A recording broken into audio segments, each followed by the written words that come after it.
Isn't the first time that we've seen major outbreaks in nursing homes across our state. In fact, that's why visitors were banned several months ago. But as Channel 2 consumer investigator Bill Spencer shows us, there's a new push to reunite families with their loved ones in nursing homes and relax the rules that are keeping them apart.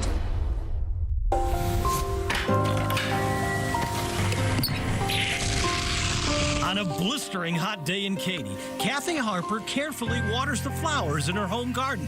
But she can't stop thinking about her 82-year-old mother who's in a nursing home. You see, just as flowers desperately need fresh water to thrive and grow, Kathy says older people, like her mother, in nursing homes, have to have close personal contact with their families to survive. So they're dying in there because they're dying of loneliness. They are absolutely dying of loneliness. You know, and nobody should have to go through that. Kathy is talking about the unspeakable heartbreak tens of thousands of Texas families have been dealing with for nearly 5 months now. Separated by glass and strict rules by state officials, families like Kathy's are forced to stand outside and peer through windows just to see their parents and grandparents and talk to them over a cell phone. What would you like to see change during all this, Mom? But I'd like it that we might have more freedom to meet with our family. For Kathy and her mother Gwen, who suffers from dementia, these glass barrier, no contact visits have begun to suck the very life out of both of them. My biggest fear is that Mom's just going to give up.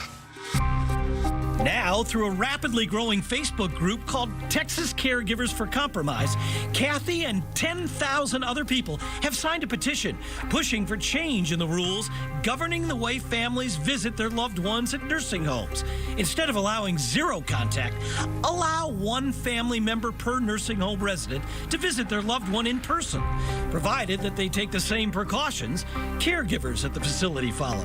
We don't intend to stand for this situation any longer.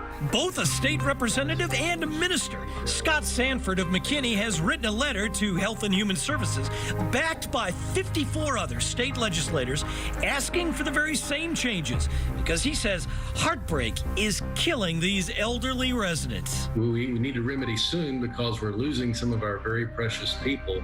We do want to. And just this week, Channel 2 Investigates pressed Governor Abbott during a live interview on whether or not he plans to change the rules that are keeping families like these apart. And we are considering easing visitation restrictions, and we've developed some strategies to make sure that that is going to be able to happen. I'd like to talk to you about a new initiative. Meanwhile, Christian Care Communities and Services in North Texas is offering family members there paid jobs to work at their facilities just so that they can visit their loved ones face to face. The benefit is that you see your loved one. You would be assigned to the area where your loved one is living.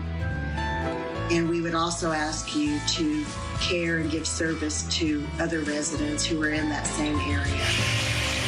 As for Kathy, one terrifying thought continues to haunt her every night, just as she is closing her eyes. You worry that she will die in that place? I do. All alone?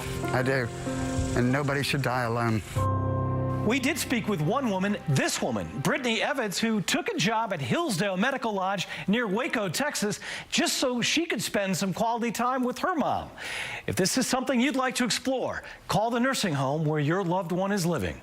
I'm Bill Spencer, KPRC Channel 2 Investigates.